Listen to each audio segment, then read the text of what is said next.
រំបីមីនីខ្ទោខ្ទាលោកា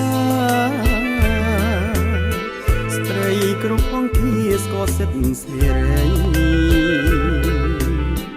មានសមភាពរងនារីត្រូវផ្ដល់តម្លៃលើកស្ទួយគំពីអូនអងគុណណាំងណាំចាងជីវិតពីបងនេះបតតមានមូសាបរងស្ត្រីមានសិទ្ធិស្មើគ្នា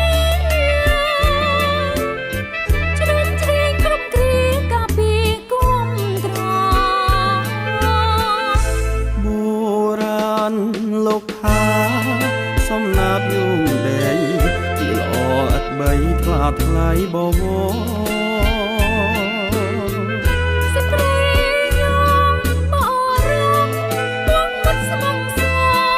ព្រឹងងំចំហតតាំងរួមគ្នាពិតមែនហើយអូនស្ងួនកែវពិសី